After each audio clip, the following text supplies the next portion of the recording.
Jika sebuah kejutan manis berubah menjadi awal dari rahasia terbesar dalam hidupku. Aku hanya ingin membuat calon suamiku tersenyum, tapi malam itu segala rencana berubah menjadi teka-teki yang tidak pernah kuduga. Ada sesuatu yang kudengar di balik pintu kamar, sesuatu yang membuatku menahan napas saat bersembunyi di bawah tempat tidur. Dan sejak detik itu, hidupku tidak pernah sama lagi.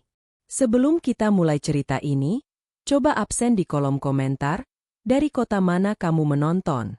Jangan lupa tekan tombol subscribe dan like agar channel ini terus berkembang. Aku sudah mematikan lampu kamar sejak 5 menit lalu. Hanya cahaya redup dari ruang tamu yang menyelinap melalui celah pintu. Jantungku berdetak cepat saat aku merangkak masuk ke bawah tempat tidur, mencoba tidak menggeser karpet agar suaranya tak mengundang curiga. Malam ini seharusnya simpel. Damar pulang, aku melompat keluar sambil membawa kue kecil, lalu mengucapkan selamat ulang tahun lebih awal, kejutan manis sebelum pernikahan kami. Pukul 19.42 terdengar suara pintu utama dibuka. Langkah kaki masuk dengan ritme yang kukenal. Langkah Damar, calon suamiku yang selalu pulang dengan tempo sama, sedikit cepat karena ia tidak suka menunda apapun. Aku tersenyum dalam gelap, membayangkan wajah terkejutnya nanti. Namun langkah itu berhenti di depan kamar. Tidak ada suara kunci diputar. Bukan itu yang janggal. Yang membuat bulu kuduku meremang adalah suara napas lain, lebih berat, sebelum akhirnya Damar berbicara. Dari jarak dekat, aku bisa mendengar setiap kata yang keluar dari mulutnya, dan nada suaranya bukan nada santai setelah pulang kerja. Ya, aku sudah sampai. Tapi rencananya harus diubah. Ia diam sejenak mendengarkan seseorang di telepon. Aku tidak mau dia tahu. Bukan sekarang. Aku otomatis menahan napas. Kata, dia, yang dimaksud hanya bisa mengacu padaku. Damar melangkah masuk ke kamar tanpa menyalakan lampu. Dari bawah kasur, aku melihat bayangan sepatunya bergerak ke arah meja. Laci ditarik terbuka. Suara kertas diseret keluar. Lalu sesuatu tergelincir dan jatuh ke lantai, tepat di garis pandangku. Aku terpaku. Itu formulir pembatalan pernikahan. Tertulis jelas namaku sebagai calon mempelai perempuan. Baris tanda tangan Damar masih kosong, tapi di sampingnya ada catatan tulisan tangan kecil. Tunggu konfirmasi final dari Raka. Siapa Raka? Sebelum aku bisa memproses apapun, Damar menutup laci dan mengambil jaketnya. Ia tampak tergesa, seperti seseorang yang sedang menahan keputusan besar. Teleponnya berdering lagi, dan kali ini suaranya lebih rendah, hampir seperti bisikan. Aku akan keluar sebentar. Pastikan semuanya aman. Tak lama kemudian, pintu depan ditutup. Suara mobil mundur terdengar dari jendela. Aku menunggu sampai benar-benar yakin ia pergi sebelum keluar dari bawah tempat tidur. Tubuhku terasa kaku, tetapi rasa cemas lebih kuat daripada pegal. Aku mengambil dokumen yang jatuh tadi. Kertasnya tebal, resmi, dan tidak mungkin disalahartikan. Pembatalan. Hitam di atas putih. Ketika aku sedang memegang dokumen itu, tiba-tiba terdengar ketukan pelan dari pintu rumah. Bukan ketukan gugup, melainkan ketukan orang yang yakin bahwa ia sedang ditunggu. Aku? Ini saya, Raka? Suara laki-laki memanggil dengan nada yakin. Jantungku langsung terhenti sepersekian detik. Nama itu baru ku ketahui 5 menit lalu, dari catatan di dokumen pembatalan pernikahan. Dengan dokumen pembatalan di tangan dan seseorang bernama Raka berdiri di depan pintu, aku baru menyadari satu hal. Malam ini rencana kejutan tidak hanya gagal total, tapi juga membuka pintu menuju rahasia yang sama sekali belum siap kuhadapi. Ketukan di pintu terdengar lagi, lebih pelan namun jelas menunjukkan ketegasan. Aku berdiri kaku di ruang tamu, masih menggenggam dokumen pembatalan pernikahan itu seperti bukti kejahatan yang tidak ku mengerti. Nama, Raka, yang baru kutemukan beberapa menit lalu kini muncul dalam wujud nyata di depan pintuku. Seolah ia sudah mengatur waktu kedatangannya dengan sempurna. Maaf datang tiba-tiba. Saya Raka. Ada yang ingin saya serahkan? Ucapnya dari balik pintu. Suara itu terdengar dewasa, tenang, bukan suara orang yang gelisah atau marah. Tapi justru karena terlalu tenang itulah aku merasa merinding. Aku memutuskan membuka pintu tetapi hanya sedikit. Cukup untuk melihat wajahnya namun tidak memberi ruang baginya masuk tanpa izin.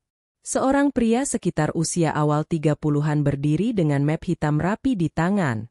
Kemejanya licin tanpa kerut, rambutnya ditata bersih seperti orang yang terbiasa bekerja formal. Selamat malam, katanya sambil tersenyum sopan. Saya diminta Damar mengantarkan revisi konsep acara. Aku memaksakan senyum kecil. Revisi acara? Pernikahan? Jawabnya tenang. Ada sesuatu pada tatapannya, bukan mengintimidasi, tetapi seolah ia sudah tahu lebih banyak daripada yang ia katakan. Raka menyerahkan map itu. Aku menerimanya sambil memastikan pintu tetap hanya terbuka selebar tubuhku. Di dalam map terdapat rangkaian foto dekorasi, sketsa tata ruang, dan jadwal teknis acara. Tampak normal, sangat profesional. Namun saat ia mencondongkan tubuh sedikit untuk menunjukkan salah satu halaman, dompet kecil di sakunya terjatuh ke lantai. Kartu identitasnya keluar dari dalam dompet. Aku membungkuk bersamaan dengannya untuk mengambilnya, dan itu kesalahan besar. Tulisan pada kartu itu jelas terbaca. Konsultan krisis hubungan kontrak privat. Bukan event organizer. Bukan bagian dari vendor. Bukan siapapun yang seharusnya terlibat dalam pernikahan kami. Aku mendongak perlahan. Raka tidak terlihat panik. Tidak buru-buru mengambil kartu itu. Ia hanya menatapku. Kamu sudah melihatnya, ya? Tanyanya lembut. Nada suaranya datar, seolah situasi ini sudah ia perhitungkan. Aku menelan ludah. Jadi, kamu bukan Io. Io hanya salah satu bagian kecil dari pekerjaan saya, ujarnya. Tugas utama saya adalah mendampingi pasangan sebelum menikah, memastikan tidak ada masalah yang tidak disadari salah satu pihak. Kalimat itu menggantung seperti asap dingin di udara. Aku memelototinya. Maksudmu, memantau hubungan kami? Raka tidak menjawab langsung. Ia mengambil kartu identitasnya lalu memasukkannya kembali ke dompet. Aku datang bukan untuk mengganggu. Aku datang karena kamu harus tahu sesuatu sebelum semuanya terlambat. Keringat dingin mulai muncul di tengkukku. Aku merapatkan pegangan pada map. Apa yang harus aku tahu? Tanyaku pelan. Raka menatapku lebih lama sebelum akhirnya membuka mulut. Damar tidak membatalkan pernikahan, katanya tenang. Namun dia juga tidak jujur tentang alasannya menunda tanda tangan. Detik berikutnya terasa lebih panjang dari biasanya. Dan yang paling penting, Raka melanjutkan, Damar tidak memberitahumu siapa sebenarnya yang meminta dia untuk menunggu konfirmasi final. Aku menegang. Kamu maksud siapa? Raka menarik napas, wajahnya berubah serius. Orang itu bukan aku. Seseorang di luar kendaliku, di luar pengetahuanku, dan bahkan di luar dugaan Raka, ternyata ikut mengendalikan keputusan pernikahan kami. Dan untuk pertama kalinya malam itu, aku sadar bahwa rahasia ini tidak hanya milik Damar, tapi juga milik seseorang yang bahkan belum pernah kutemui. Aku berdiri mematung di depan pintu, masih mencoba memproses kalimat Raka. Ia mengatakan bahwa ada orang lain, bukan dia, yang turut mengendalikan keputusan Damar soal pernikahan. Orang yang bahkan tidak kukenal. Kata-katanya seperti membuka pintu baru menuju pertanyaan yang lebih gelap. Apa maksudmu bukan kamu? Tanyaku akhirnya. Dokumen itu mencantumkan nama kamu. Raka menggeleng perlahan. Nama saya digunakan untuk menutupi pihak sebenarnya. Dan kamu harus tahu siapa orang itu sebelum kamu mengambil kesimpulan. Aku menelan ludah. Siapa? Sebelum Raka menjawab, dering ponselku memecah ketegangan. Nomor tak dikenal. Aku tidak sempat mengangkatnya karena panggilan itu mati sendiri beberapa detik kemudian. Yang muncul setelahnya adalah pesan singkat. Jangan percayai apapun yang dia katakan. Aku dalam perjalanan. Tidak ada nama. Tidak ada konteks. Hanya satu kalimat yang membuat seluruh tubuhku merinding. Aku mengangkat kepala. Raka melihat ekspresiku berubah. Kamu dapat pesan? Tanyanya. Aku tidak menjawab. Ada sesuatu pada caranya bertanya. Tenang, sangat terkendali, yang membuatku tidak ingin memperlihatkan kelemahan. Raka menarik napas ringan, seperti seseorang yang sedang menimbang pilihan. Boleh saya masuk? Akan lebih baik bicara tanpa ada tetangga mendengar. Aku ragu. Bagaimanapun, ini rumahku dan aku sendirian. Tapi rasa penasaran menekan rasa takut. Aku membuka pintu lebih lebar namun tetap berdiri di posisi yang memungkinkan untuk menutupnya kapan saja. Raka melangkah masuk pelan, menjaga jarak sopan, lalu duduk di kursi tamu setelah kupersilakan. Ia meletakkan map hitamnya di meja. Ada seseorang yang meminta Damar menunda tanda tangan dokumen. Katanya, orang ini punya pengaruh besar dalam hidupnya. Bukan keluarga, bukan teman kantor. Siapa? Dia menyebut dirinya sebagai penjaga cadangan. Dan dia mengaku mengenalmu juga. Aku mengernyit. Aku tidak punya siapapun dengan julukan aneh seperti itu. Raka mengangguk. Itu sebabnya aku datang malam ini. Karena orang ini juga menghubungi saya beberapa minggu lalu untuk meminta laporan perkembangan hubungan kalian. Laporan? Perkembangan hubungan? Sejak kapan hubungan asmaraku seperti proyek penelitian? Aku hendak bertanya lebih jauh ketika terdengar ketukan lagi di pintu rumah. Kali ini bukan ketukan halus, tetapi 3 ketukan tegas, seolah orang itu yakin aku ada di dalam dan harus membuka pintu sekarang juga. Raka berdiri. Jika benar itu dia, kamu tidak boleh sendirian menghadapinya. Jantungku berdegup cepat. Dia siapa sebenarnya? Raka menatapku, matanya berubah lebih serius daripada sebelumnya. Orang yang sedang mengetuk pintumu itu, katanya, adalah orang yang Damar percayai penuh, tapi tidak pernah menyebutkan padamu. Aku melangkah mendekati pintu dengan napas tercekat, sementara dari balik kayu itu terdengar suara seseorang memanggil namaku dengan nada tenang. Suara yang terasa seperti pernah kudengar, namun aku tidak bisa mengingat kapan. Ketukan tegas itu kembali terdengar. Kali ini lebih pelan, seolah orang di balik pintu yakin aku sudah mendekat. Suara laki-laki menyusul, menyebut namaku dengan nada yang sangat familiar, tapi aku tidak bisa menempatkan suara itu di ingatanku. Bukan suara keluarga. Bukan suara teman dekat. Bukan suara siapapun yang sering kutemui. Raka berdiri di dekatku, tubuhnya sedikit condong ke depan seakan bersiap menghadapi sesuatu, atau seseorang. Aku buka, bisikku.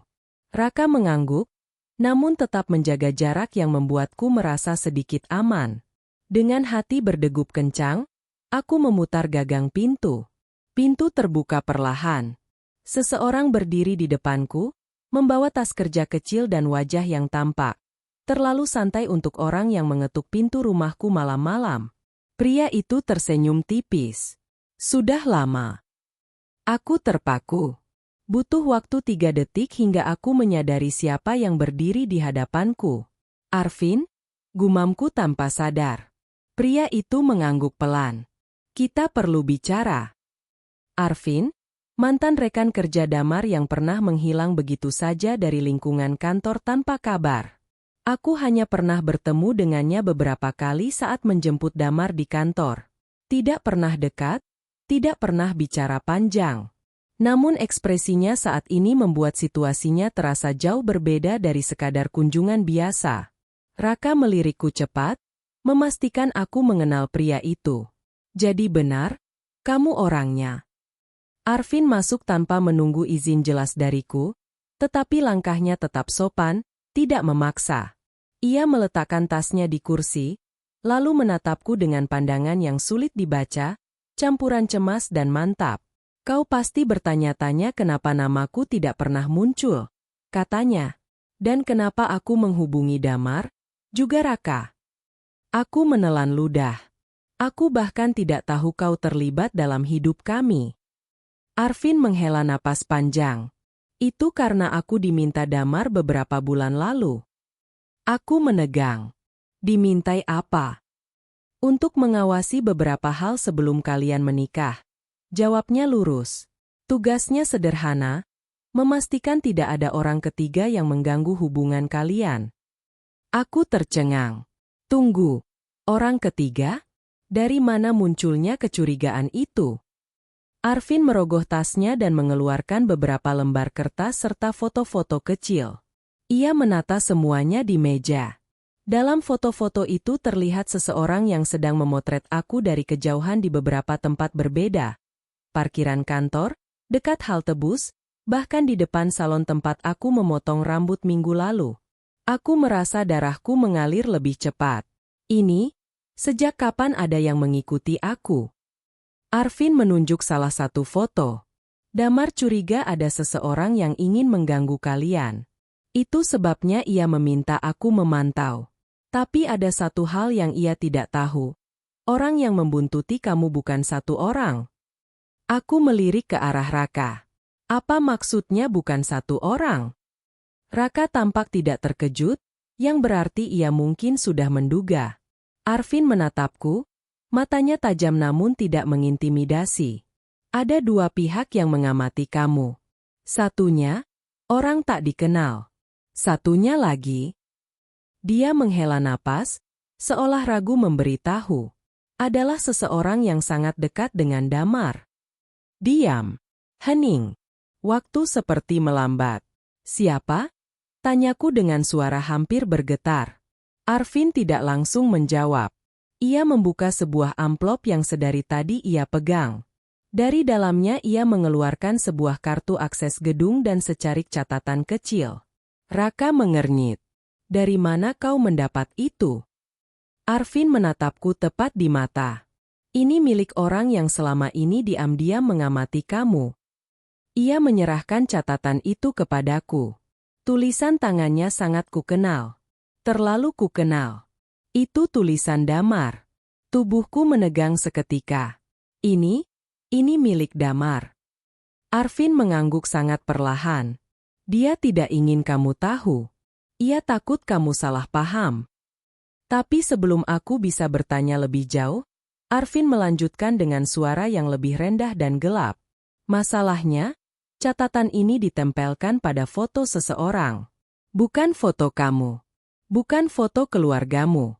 Tapi foto seseorang yang Damar temui diam-diam. Aku merasakan dada sesak.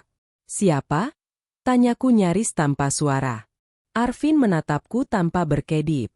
Seorang perempuan yang aku yakin, kamu belum pernah dengar namanya. Nama itu ia ucapkan perlahan, seakan takut ruangan akan retak mendengarnya. Nama yang tidak pernah muncul dalam hidupku, namun ternyata sudah begitu dekat dengan masa depan pernikahanku.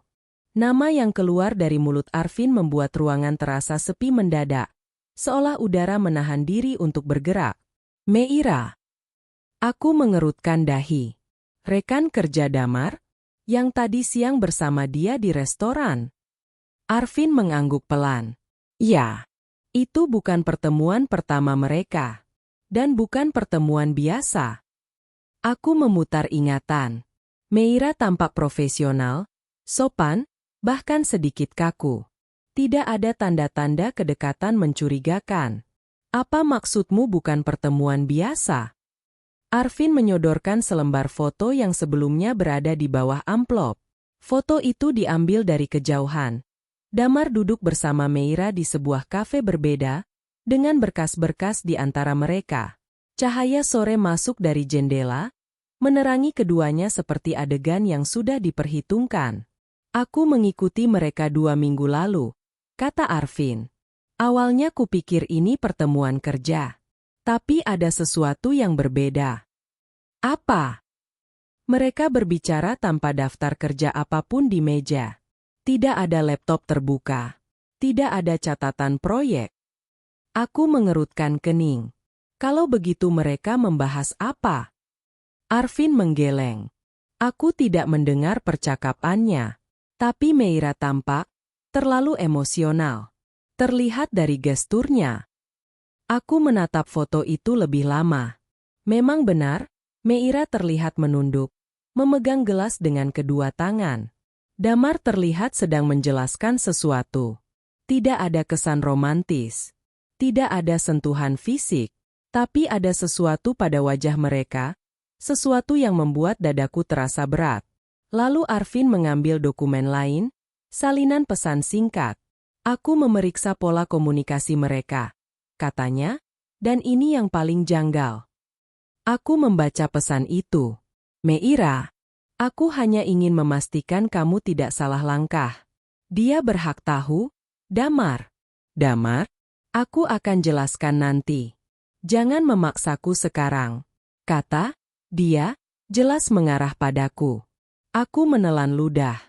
Meira tahu sesuatu tentang aku? Tentang hubungan kami. Raka yang sejak tadi diam akhirnya angkat bicara. Aku pernah menganalisis hubungan kerja mereka. Tidak ada indikasi Meira ingin merebut Damar. Tapi ada indikasi ia tahu sesuatu yang Damar sembunyikan. Arvin menimpali, dan yang lebih janggal. Meira juga menerima pesan dari nomor tak dikenal. Polanya sama dengan pesan yang kamu terima tadi. Aku langsung merinding. Pesan yang bilang, jangan percaya dia. Arvin mengangguk. Ya, pesan itu diterima Meira beberapa hari lalu. Isi pesannya bahkan lebih langsung. Ia menyerahkan salinan tangkapan layar. Pengirim tak dikenal. Berhenti campur tangan. Kamu akan membuat semuanya runtuh sebelum waktunya. Aku mengangkat kepala, menatap mereka berdua. Jadi ada orang ketiga yang memantau aku, Meira, bahkan Damar. Raka menyatukan jarinya di depan bibir, menunjukkan ia sedang menganalisis cepat. Jika benar seseorang mengawasi ketiga pihak sekaligus, itu berarti ia bukan orang luar biasa. Ia mengenal pola hubungan kalian bertiga. Arvin menambahkan dengan nada yang membuat dadaku semakin sesak. Dan orang ini bisa jadi bukan musuh. Justru bisa jadi orang yang ingin mengatur hasil akhirnya. Aku mengerutkan kening. Mengatur bagaimana? Arvin menatapku lurus. Mungkin ia ingin kamu menemukan sesuatu sebelum hari pernikahan. Sesuatu yang membuatmu mengubah keputusan. Aku terpaku. Keputusan apa? Raka memandangku lama. Keputusanmu untuk menikah. Hening menggulung ruangan seperti kabut tebal. Semua hal tiba-tiba masuk akal sekaligus tidak masuk akal. Pesan misterius. Pengawasan diam-diam. Meira yang terlihat gelisah di restoran. Formulir pembatalan pernikahan. Foto-foto hasil pengamatan. Dan Damar yang belum menjelaskan satupun dari semua ini. Aku memegang kepala sejenak, mencoba bernapas. Jadi, mereka semua menyembunyikan sesuatu dariku. Arvin mengangguk. Ya, tapi permasalahannya bukan hanya itu. Ia mengambil satu foto terakhir, foto yang ia simpan terbalik sejak tadi di meja. Foto ini, yang membuatku mendatangi kamu malam ini. Dengan ragu, ia membalik foto itu. Perempuan dalam foto itu bukan Meira. Bukan keluargaku. Bukan teman-temanku. Perempuan itu adalah aku. Aku sedang duduk sendirian di sebuah restoran kecil, tersenyum kecil sambil memainkan sendok. Dan yang duduk di hadapanku, aku merasakan jantungku terhenti sepersekian detik. Bukan Damar. Itu pria asing yang belum pernah kulihat sebelumnya. Arvin menatapku dengan wajah tanpa ekspresi. Kamu yakin tidak mengenal pria itu? Karena menurut data yang kupunya, pria ini sudah bertemu kamu 4 kali tanpa kamu sadari. Aku menatap foto itu tanpa berkedip. Sulit percaya bahwa perempuan di foto itu adalah aku sendiri. Duduk di restoran kecil sambil tersenyum seperti sedang berbicara dengan seseorang yang kukenal. Padahal aku sama sekali tidak mengingat pernah berada di tempat itu, apalagi bertemu pria berusia sekitar akhir 20-an yang duduk di depanku. Wajahnya tenang, rapi, dan asing. Arvin, ini tidak masuk akal. Suaraku bergetar, bukan karena takut, tapi karena pikiranku benar-benar tidak sanggup menemukan logika. Aku bahkan tidak tahu siapa dia. Aku tidak pernah makan di restoran ini. Arvin merapatkan kursinya. Aku juga berharap kamu mengenalnya. Tapi menurut rekaman kamera restoran itu, kalian pernah ada dalam satu meja yang sama selama lebih dari 2 jam. Aku tersentak. Itu mustahil. Raka yang sejak tadi memperhatikan foto itu menggeleng perlahan. Tidak mustahil kalau kamu tidak sadar sedang diperhatikan atau ada konteks yang belum kamu ingat. Aku mundur 1 langkah. Tidak mungkin aku lupa bertemu seseorang selama 2 jam. Aku bukan tipe yang lupa orang begitu saja. Arvin membuka laptop dari tasnya, menampilkan rekaman CCTV restoran. Ia putar videonya. Dalam rekaman itu, aku terlihat duduk menghadap pria asing itu. Aku tertawa kecil. Aku mengaduk minuman. Pria itu mengangguk sesekali, gesturnya tenang seperti sedang mendengarkan cerita panjangku. Yang membuatku benar-benar merinding adalah ini. Di sepanjang video, aku tidak pernah melihat kamera. Seolah aku benar-benar nyaman berada di sana. Aku tidak ingat ini, gumamku lemah. Sama sekali. Arvin menatapku dengan ekspresi yang sulit ditafsirkan. Itu sebabnya aku datang. Karena setelah ini, semuanya semakin tidak masuk akal. Aku mengangkat wajah. Maksudmu? Arvin memutar video lebih cepat. Tampak aku dan pria itu bangkit bersama. Ia menuntun aku menuju pintu keluar. Di depan restoran, aku menunduk memeriksa ponsel. Dalam satu frame video, terlihat jelas layar ponselku menampilkan pesan dari seseorang.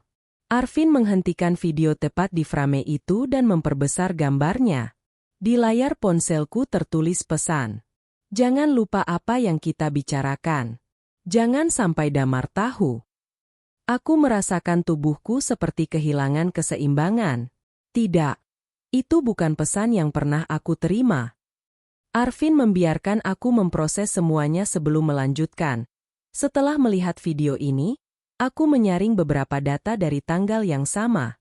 Hasilnya menunjukkan kamu berada di kantor hingga pukul 4 sore. Tapi CCTV restoran merekam kamu sudah tiba di sana pukul 4:02. Hanya 2 menit? Aku memandangnya tidak percaya. Kantor dan restoran itu jaraknya lebih dari 7 kilometer. Raka melipat tangan di dadanya, wajah tegang. Jadi ada sesuatu yang tumpang tindih.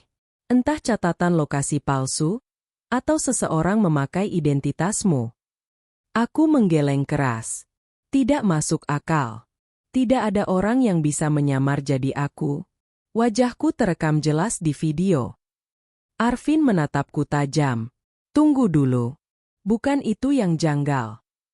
Ia memajukan laptop sedikit agar aku bisa melihat lebih dekat. Kamu lihat ini.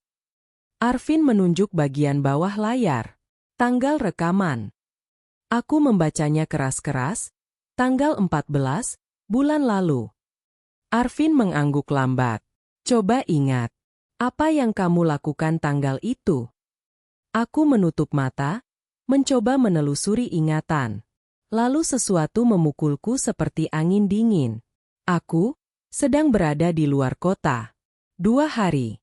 Ada pelatihan kantor. Aku membuka mata, menatap Arvin dan Raka bergantian. Aku sama sekali tidak berada di kota ini pada tanggal itu. Raka langsung mencondongkan tubuh. Yakin? 100%. Hening menyelimuti ruangan. Tidak ada satupun dari kami yang berani membayangkan apa arti fakta ini. Arvin kembali duduk, suaranya lebih pelan.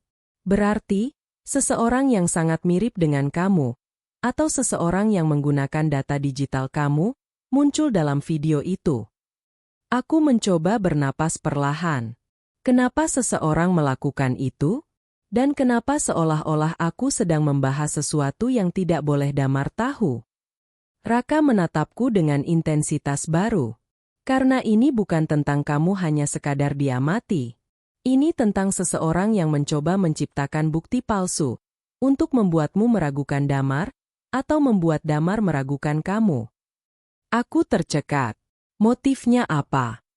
Arvin menjawab pelan, itu yang harus kita cari tahu. Tapi sebelum itu, ada satu hal lagi. Ia mengambil ponselnya dan memperlihatkan satu pesan lain yang masuk ke ponsel Meira 2 hari sebelum ini. Pesan itu hanya terdiri dari 2 kalimat. Dia tidak tahu apa yang terjadi pada tanggal 14. Pastikan dia tetap tidak tahu. Aku merasa seluruh tubuhku dingin. Sesuatu terjadi pada tanggal itu. Sesuatu yang melibatkan seseorang yang memakai wajahku atau identitasku. Dan seseorang ingin memastikan aku tidak pernah mengetahui kebenaran itu. Dalam hening yang perlahan menghimpit, Raka menatapku dan berkata, jika seseorang berusaha menciptakan versi lain darimu, kita harus mencari tahu siapa yang paling diuntungkan jika kamu dan Damar saling menjauh. Ucapan Raka menggantung di udara seperti awan gelap yang belum menumpahkan hujan. Jika seseorang sedang menciptakan versi lain dariku, itu berarti ada orang yang sedang mengatur cerita ini dari jauh, menggerakkan semua pion tanpa ada yang menyadarinya. Ada satu cara mengetahui siapa yang diuntungkan, kata Arvin sambil menutup laptopnya. Kita harus menelusuri apa yang sebenarnya terjadi tanggal 14. Aku menggeleng cepat. Tapi aku tidak di kota itu. Aku punya bukti perjalanan. Tiket kereta. Laporan dinas. Kita cek semuanya, jawab Arvin. Karena kalau salah satu dari dokumen itu diubah seseorang tanpa kamu sadari, kita punya masalah yang lebih besar. Aku menelan ludah. Bukan karena takut, tapi karena aku mulai menyadari satu hal. Semua orang di sekelilingku mungkin punya peran dalam teka-teki ini, namun tidak ada yang benar-benar tahu siapa dalang akhirnya. Raka berdiri, membuka map hitamnya. Aku akan mulai dengan membandingkan data GPS ponselmu tanggal 14. Tapi aku butuh izinmu. Aku mengangguk. Ambil saja. Raka mengambil ponselku, melakukan beberapa pengecekan cepat, lalu mendadak terdiam. Aneh, gumamnya. Data lokasi tanggal 14.00. Arvin mendekat. 0? Maksudmu angka 0? Bukan 0, Raka mengoreksi. 0. Seperti tidak ada ponsel yang aktif pada tanggal itu. Aku mengambil ponselku kembali, memeriksa sendiri. Benar, pada tanggal itu tidak tercatat perjalanan apapun. Bahkan riwayat panggilan hari itu tidak muncul. Tidak mungkin, kataku. Aku menerima pesan dari kantor hari itu, dan aku sempat menghubungi ibuku sore harinya. Raka menggeleng. Data itu tidak ada di sini. Ruangan menjadi semakin tegang.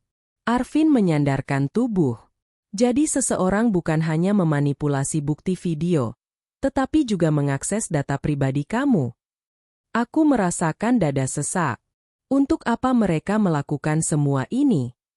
Untuk satu tujuan, jawab Arvin. Mengubah sesuatu dalam hidupmu. Pernikahan, Raka menambahkan. Atau masa depan hubunganmu.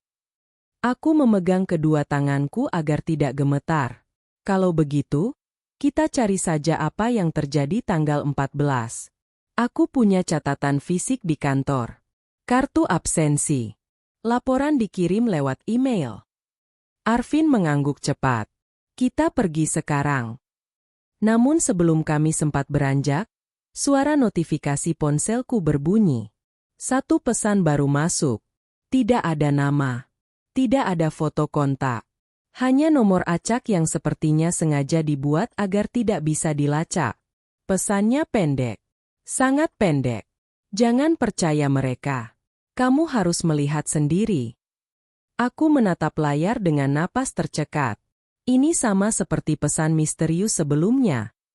Arvin berdiri, seketika berubah siaga, bukan dalam arti kekerasan, tapi lebih seperti seseorang yang menyadari bahwa rencana besar telah berubah arah. Buka pesannya, katanya. Aku membuka pesan itu. Ada balasan otomatis, sebuah tautan lokasi. Bukan lokasi kantorku. Bukan rumah Damar. Bukan restoran tempat video itu direkam. Tempat itu berada di sisi timur kota. Sebuah gedung kecil 3 lantai yang tidak terlalu dikenal. Namanya tertera di peta. Gedung perkantoran Arwana, ruang arsip lama. Raka langsung mengenali nama itu. Arwana? Itu gedung tempat temanku dulu bekerja sebagai konsultan IT. Banyak server lama yang masih disimpan di sana. Server lama? Ulangku. Raka mengangguk perlahan. Kalau seseorang menghapus data ponselmu, atau memanipulasi sesuatu dari tanggal 14, ada kemungkinan rekamannya tersisa di server cadangan gedung itu. Arvin langsung mengambil jaketnya. Kita harus pergi sekarang sebelum seseorang menutup jejak terakhirnya. Aku memegang ponselku erat. Tapi, siapa yang mengirim pesan ini? Kenapa dia ingin aku melihat sesuatu sendiri? Raka menatapku dalam-dalam. Karena dia tahu kamu mulai meragukan semua orang. Termasuk kami. Dengan satu tarikan napas berat, aku melangkah menuju pintu. Sebelum keluar, ponselku berbunyi lagi. Kali ini bukan pesan. Ada gambar yang terkirim otomatis. Gambar itu memperlihatkan pintu masuk gedung Arwana, diambil kurang dari 1 menit yang lalu. Seseorang sedang menungguku di sana. Di sudut foto itu, tampak siluet orang berdiri, samar, membelakangi kamera, namun aku mengenali posturnya. Sangat mengenali. Itu bukan Arvin. Bukan Raka. Bukan Meira. Itu siluet Damar.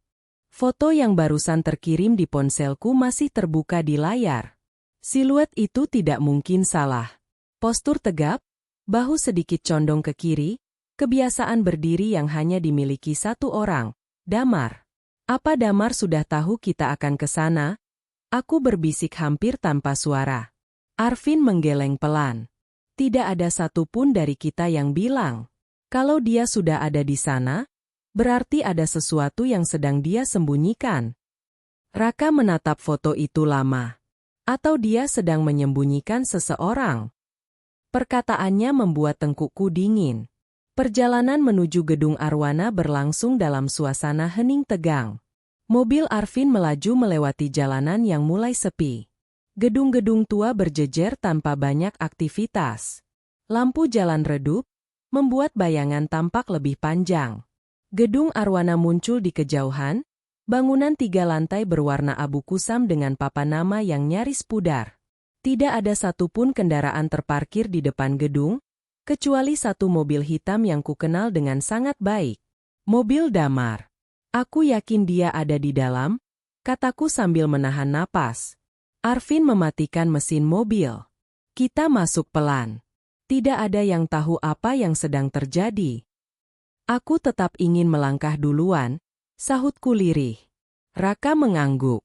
Tapi jangan jauh dari kami.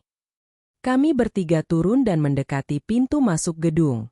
Udara malam terasa aneh, terlalu hening, seperti gedung itu sengaja dibiarkan mati tapi seseorang sedang menghidupkan satu ruangan di dalamnya. Pintu kaca gedung tidak terkunci. Saat kupegang, gagangnya dingin, seakan tak tersentuh manusia selama berbulan-bulan. Begitu pintu terbuka, aroma kertas lembab dan ruangan kosong segera menyergap. Ke ruang arsip lama harus lewat tangga sebelah kiri, kata Raka sambil menyorot layar ponsel yang menampilkan denah.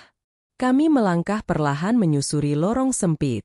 Lampu neon yang kedap-kedip membuat bayangan kami bergerak patah-patah di dinding. Suasana benar-benar seperti gedung yang sudah lama tidak digunakan. Di ujung lorong, terlihat papan bertuliskan, "Ruang arsip lama lantai 2. Aku menelan ludah, lalu mulai menaiki tangga. Setiap anak tangga bergema pelan, menambah ketegangan. Semakin naik, semakin kuat terdengar bunyi kipas angin dari suatu ruangan, seolah ada server tua yang tiba-tiba dinyalakan. Setibanya di lantai 2, lorongnya lebih gelap. Raka menyalakan senter dari ponsel. Saat kami berjalan melewati deretan pintu, Arvin tiba-tiba berhenti. Itu suaranya? Kami semua menajamkan pendengaran. Ada suara samar, seperti seseorang menekan touch keyboard dengan kecepatan rendah. Bukan suara gelisah, bukan panik, tapi suara seseorang yang sedang bekerja fokus. Kami mendekati sumber suara itu. Pintu di depan kami memiliki tanda kecil. Arsip server cadangan. Sumber suara berasal dari dalam ruangan ini. Aku menarik napas panjang. Damar ada di dalam. Arvin memberi isyarat agar aku membuka pintu perlahan. Aku memutar gagangnya. Tidak terkunci. Pintu terbuka dengan derit pelan. Dan di ruangan itu, benar saja, Damar duduk membelakangi kami, di depan meja penuh tumpukan berkas dan laptop. Cahaya layar menerangi wajahnya dari samping. Ia tampak fokus, tidak menyadari keberadaan kami. Damar, kataku dengan suara yang nyaris retak. Damar terhenti. Tubuhnya menegang. Perlahan ia menoleh. Wajahnya pucat. Aku, bisa jelaskan, katanya dengan suara pelan, hampir seperti permohonan. Arvin melangkah maju. Jelaskan sekarang. Kenapa kamu ada di sini? Dan kenapa kamu mengakses server yang berisi data tanggal 14? Damar berdiri, terlihat bingung antara menjawab atau mencari alasan. Aku tidak ingin kamu salah paham. Raka menatap laptop itu. Salah paham soal apa? Damar menggigit bibir bawahnya, lalu menatapku. Kamu harus tahu sesuatu sebelum kamu melihat datanya. Aku melangkah maju, perlahan namun pasti. Sesuatu apa? Damar menatapku lama, seolah ia memilih kata dengan sangat hati-hati. Aku, bukan hanya mencari tahu apa yang terjadi tanggal 14. Ia berhenti, menarik napas dalam. Aku mencari tahu siapa yang bersamamu hari itu. Jantungku mencelos. Aku tidak ada di kota ini tanggal itu. Seruku. Aku tahu, balasnya cepat. Justru itu masalahnya. Karena ada orang lain yang memakai lokasimu. Dan orang itu memakai wajah yang sangat mirip denganmu. Aku tertegun. Mirip? Bagaimana bisa? Damar melirik layar laptopnya. Karena aku menemukan rekaman versi asli dari CCTV restoran itu. Bukan rekaman yang kamu lihat barusan. Aku, Arvin, dan Raka menegang. Rekaman? Versi asli? Damar memutar layar laptop ke arah kami. Di video itu, aku melihat meja yang sama, restoran yang sama, tapi perempuan yang duduk di sana. Bukan aku. Posturnya sama. Rambutnya mirip. Cara duduknya hampir identik. Tapi wajah itu, jelas bukan wajahku. Siapa itu? Suaraku hampir tidak keluar. Damar menelan ludah. Itu yang sedang coba aku cari tahu. Tapi ada satu hal lagi yang lebih penting. Ia membuka file berikutnya. Daftar panggilan keluar masuk dari ponsel perempuan itu, tercatat memakai nomor yang sama dengan nomor ponselku. Arvin menatap data itu lekat-lekat. Ini bukan pemalsuan biasa. Ini levelnya sangat terencana. Raka memandangku dengan ekspresi serius untuk pertama kalinya sejak malam dimulai. Seseorang sedang menciptakan duplikat digital darimu. Aku merasakan dunia sekelilingku berputar sesaat. Damar melanjutkan pelan, suaranya gemetar. Dan orang ini sudah bertemu aku sebelumnya. Sebelum kami sempat bertanya apapun, pintu ruangan mendadak tertutup sendiri dari luar, seperti ada yang menutupkannya perlahan. Dan dari lorong gelap di balik pintu, terdengar suara langkah satu orang, sangat pelan, sangat teratur. Seseorang sedang menunggu kami keluar. Pintu ruang arsip itu menutup perlahan, tanpa suara keras, seolah ada seseorang yang menutupnya dengan telapak tangan, halus, disengaja, dan penuh kontrol. Tidak ada hentakan. Tidak ada teriakan. Hanya suara langkah yang pelan, ritmis, dan sangat teratur. Aku memandang Damar, Arvin, dan Raka bergantian. Tidak ada dari mereka yang bergerak. Seolah ruangan tiba-tiba membeku bersama kami. Langkah itu mendekat, lalu berhenti tepat di depan pintu. Arvin memberi isyarat agar kami tidak mengeluarkan suara. Raka diam, tetapi aku tahu dari cara matanya bergerak cepat. Ia sedang menganalisis situasi, menghitung kemungkinan. Damar memejamkan mata sejenak seperti menyiapkan diri.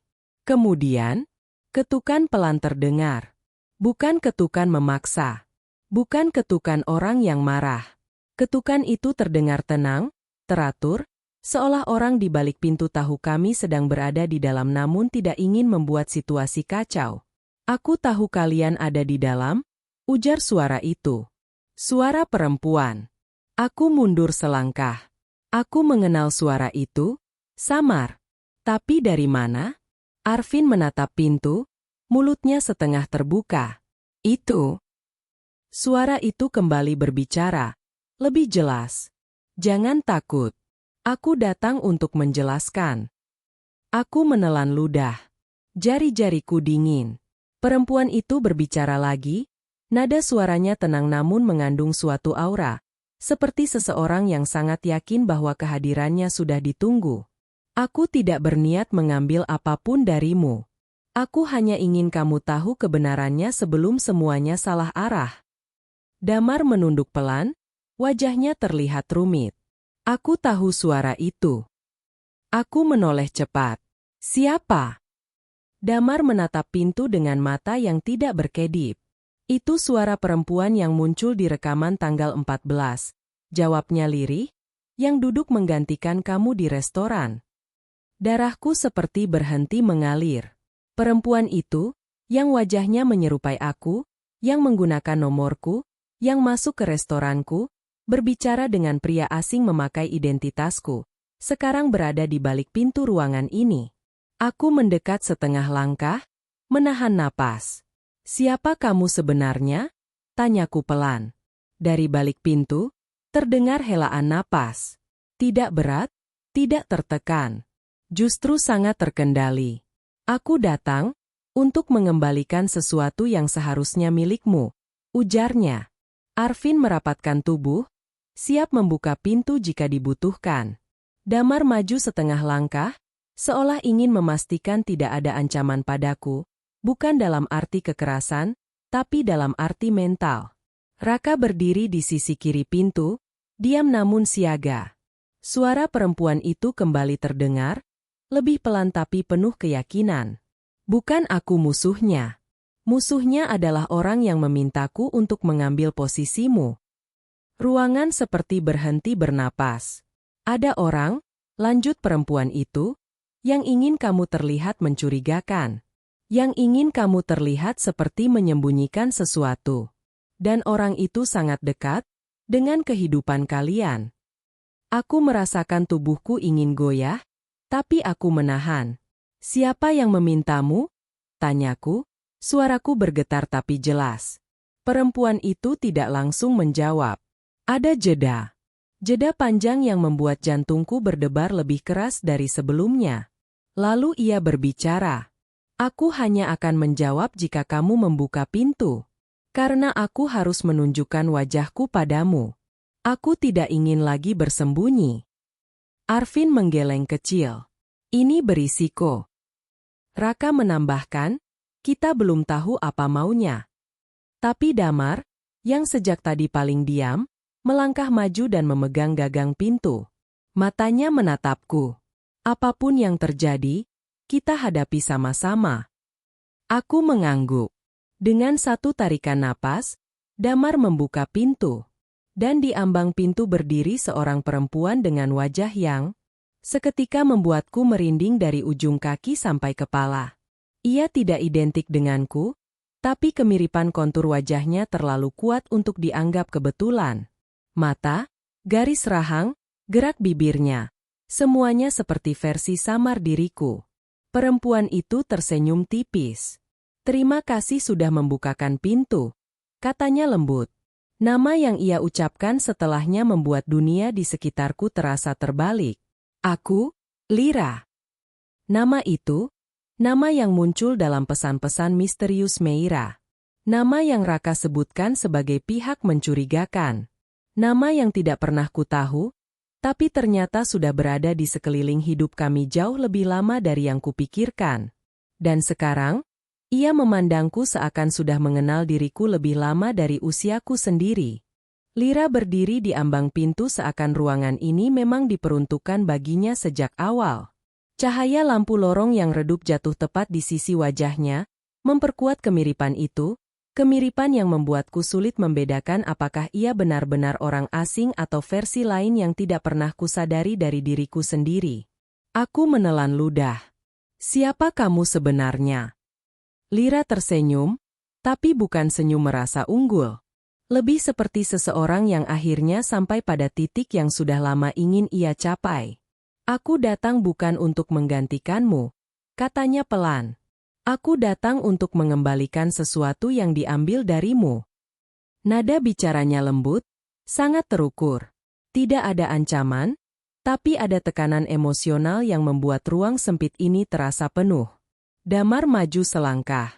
Kenapa kamu memakai wajah yang mirip dengan dia? Kenapa kamu bertemu pria itu tanggal 14 memakai identitas yang sama? Lira menatap Damar dengan tatapan yang sulit diartikan, kombinasi rasa bersalah dan ketegasan. Itu bukan wajah yang aku pilih, Damar, katanya. Wajah ini sudah ditentukan sejak awal oleh orang yang memintaku melakukan semua itu. Raka menyipitkan mata. Siapa yang memintamu? Dan apa motifnya? Lira menghela napas panjang, seperti seseorang yang bersiap membuka pintu masa lalu yang berat. Ada seseorang yang sangat percaya bahwa kamu, ia menatapku, tidak siap menikah. Ruangan langsung hening. Aku langsung menegang. Siapa? Lira melihatku lama, kemudian menjawab dengan suara pelan. Orang yang memintaku adalah seseorang yang ingin kamu berhenti, bahkan sebelum kamu mulai. Aku tidak mengerti. Apa maksudmu, berhenti? Lira melanjutkan dengan tenang, ia percaya kamu tidak siap menikah karena kamu tidak tahu siapa dirimu sebenarnya. Perkataannya membuatku tersentak. Aku tahu siapa aku. Lira menggeleng lambat. Tidak sepenuhnya. Arvin maju setengah langkah. Katakan jelas. Apa hubungannya semua ini dengan wajahmu yang mirip? Lira menunduk sebentar, kemudian menatap kami satu persatu. Kalian tidak akan percaya ini, tapi aku harus jujur. Aku bukan hanya seseorang yang disuruh memata-matamu. Aku adalah orang yang dibesarkan untuk menjadi cadangan dari hidupmu. Aku terdiam. Cadangan hidupku? Apa itu maksudnya? Lira menjelaskan tanpa bertele-tele. Ayahku mengenal keluargamu bertahun-tahun lalu. Ia bekerja dalam sebuah program konseling psikologis eksperimental. Program itu membuat dua anak diberikan pola asuh berbeda untuk mengamati perkembangan perilaku sosial. Satu anak dibesarkan dalam keluarga inti. Satunya lagi, dibesarkan dalam lingkungan berbeda sebagai kontrol. Aku mematung. Jadi, suaraku gemetar, kamu bilang kamu. Lira menatapku lurus. Ya, aku dibesarkan sebagai pembanding. Sebagai versi lain yang tidak pernah kamu tahu. Tidak untuk menggantikanmu. Hanya untuk diamati. Dunia seperti berhenti sesaat. Raka tampak terkejut untuk pertama kalinya. Program eksperimen psikologi, itu sudah tidak legal bertahun-tahun lalu. Lira mengangguk. Karena program itu berakhir menyakiti banyak orang. Termasuk ayahku. Dan keluargamu. Aku merasa kakiku melemah. Keluargaku tidak pernah bilang apapun. Karena program itu dihentikan sebelum kamu cukup besar untuk mengingatnya. Jawab Lira. Ayahmu ingin semua ini dilupakan. Tetapi seseorang dalam lingkaran lama itu tidak ingin kisah ini berakhir begitu saja. Arvin menyela. Orang itu yang menghubungimu. Ya. Lira menatapku lagi. Dia berkata kamu dijebak dalam hidup yang bukan milikmu. Bahwa kamu mungkin akan menikah tanpa mengetahui asal-usulmu. Ia ingin menghentikan pernikahanmu sampai kamu tahu semua kebenarannya. Aku menutup mulut dengan tangan, gemetar. Siapa dia? Siapa orang itu? Jika dia benar peduli padaku, kenapa harus memakai cara serumit ini? Lira menjawab perlahan. Karena dia takut kamu akan menolak mendengarkan jika ia bicara langsung. Aku memaksa suara keluar. Siapa dia? Lira mengambil sesuatu dari dalam tasnya. Sebuah amplop coklat kecil dengan nama tulisan tangan. Tulisan itu langsung membuatku merinding. Nama itu milik seseorang yang seharusnya tidak terlibat dalam semua ini. Seseorang yang selama ini kupercaya. Seseorang yang sangat dekat denganku. Lira menyerahkan amplop itu padaku. Ini dari orang yang mengatur semuanya. Dia ingin kamu membaca ini sebelum kamu mengambil keputusan. Aku menerima amplop itu dengan jari bergetar. Ketika kusobek amplop itu dan menarik selembar kertas di dalamnya, huruf pertama di tanda tangan itu membuat tubuhku langsung kaku. Seseorang yang tidak pernah kuduga? Ibuku. Tanganku gemetar saat membuka surat dari ibu. Kertas di dalamnya tipis, sudah menguning di beberapa bagian, seolah disimpan begitu lama. Tulisan tangan ibu mengalir rapi, tenang, tapi setiap hurufnya terasa berat seperti menahan sesuatu yang selama ini tidak pernah ia berani katakan padaku. Untuk anakku, begitu kalimat pembukanya. Bukan namaku. Bukan panggilanku. Hanya, anakku. Itu saja sudah membuat dada terasa seperti ditarik. Aku membaca perlahan. Ada sesuatu yang ingin ibu ceritakan sejak lama. Sesuatu yang ditahan oleh keluarga demi menjaga masa depanmu. Kamu tidak pernah sendirian di dunia ini. Sejak kecil, kamu tidak hanya menjalani hidupmu sendiri. Ada seseorang yang dibesarkan untuk mengawasi perkembanganmu dari kejauhan. Bukan untuk menggantikanmu, tapi untuk memastikan kamu tumbuh aman. Aku memandang Lira.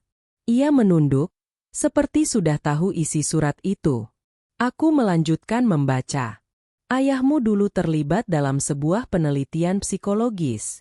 Penelitian yang akhirnya ditutup karena dianggap bisa merusak masa depan banyak anak. Kamu adalah salah satu subjek yang selamat. Kamu diangkat dari penelitian itu dan kami membesarkanmu sepenuh hati. Namun satu anak lain, yang berjalan bersamaan denganmu sejak bayi, tidak pernah bisa mendapat kehidupan normal. Itu Lira. Lira menutup mulutnya sebentar, menahan emosi. Kami diminta menjauh darinya. Tetapi beberapa tahun lalu dia menghubungi ibu. Dia hanya ingin tahu apakah kamu bahagia. Ibu tidak tahu seberapa jauh keterlibatannya. Ibu hanya takut jika kamu tahu kebenaran ini sebelum waktunya, kamu akan membenciku. Aku merasakan sesuatu menghangat di mata. Namun surat itu masih berlanjut. Ketika kamu akan menikah, ibu takut masa lalu ini kembali. Ibu takut identitasmu dipertanyakan, takut ada pihak lama yang muncul. Maka ibu bekerja sama dengan seseorang yang dulu menjaga Lira untuk mengawasi keadaan dari jauh. Aku menoleh ke Lira. Dia mengangguk pelan. Ya, itu sebabnya aku muncul tanggal 14. Bukan untuk merusakmu. Untuk memastikan kamu aman. Aku kembali pada surat. Jika kamu membaca surat ini, berarti semuanya sudah terlanjur terbuka. Kamu berhak marah. Kamu berhak bertanya. Tapi ibu ingin kamu tahu satu hal. Kamu adalah putri kami. Kami memilihmu. Kami memperjuangkanmu. Dan ibu hanya takut kehilanganmu. Aku terdiam. Tidak ada suara selain dengungan kipas server yang pelan dan napas kami yang terasa berat di ruangan sempit itu. Perlahan, aku melipat surat itu. Jadi, suaraku lirih. Semua ini terjadi karena ibu ingin melindungiku. Lira memandangku. Dia bukan ingin mengatur hidupmu. Dia ingin memastikan tidak ada sisa penelitian lama yang bisa mempengaruhimu atau merusak masa depanmu. Termasuk pernikahanmu. Damar menggenggam tanganku. Hangat, mantap, tidak goyah. Aku harusnya bilang dari awal bahwa ada hal yang membuat ibumu gelisah. Tapi aku takut justru membuatmu semakin bingung. Arvin menunduk. Dan aku hanya mengikuti tugas lamaku. Menjaga kamu tanpa pernah tahu keseluruhan cerita. Raka menghela napas berat. Dan aku terlalu fokus menganalisis hubungan kalian sampai lupa bahwa kalian bukan subjek penelitian. Aku tersenyum samar, tipis, namun pertama kalinya sejak malam ini terasa seperti senyum milikku sendiri. Ternyata, semua orang mencoba melindungiku. Bahkan dengan cara yang rumit dan aneh. Lira mendekat satu langkah, tidak terlalu dekat, namun cukup untuk membuat kami berhadapan tanpa jarak emosional. Aku bukan bayanganmu, katanya lembut. Aku tidak ingin mengambil hidupmu. Aku hanya ingin memastikan kamu tidak hidup dalam kebohongan yang pernah merenggut hidupku. Aku menatapnya penuh. Kalau begitu, mulai sekarang, kamu tidak perlu mengikuti dari jauh. Kamu bukan duplikat. Kamu bukan cadangan. Kamu adalah dirimu sendiri. Lira menutup mata, menahan air mata yang tidak jatuh. Ruangan terasa damai, bukan karena misterinya selesai, tetapi karena tidak ada lagi yang bersembunyi. Damar menatapku penuh keyakinan. Kamu masih ingin menikah denganku. Aku menghela napas panjang.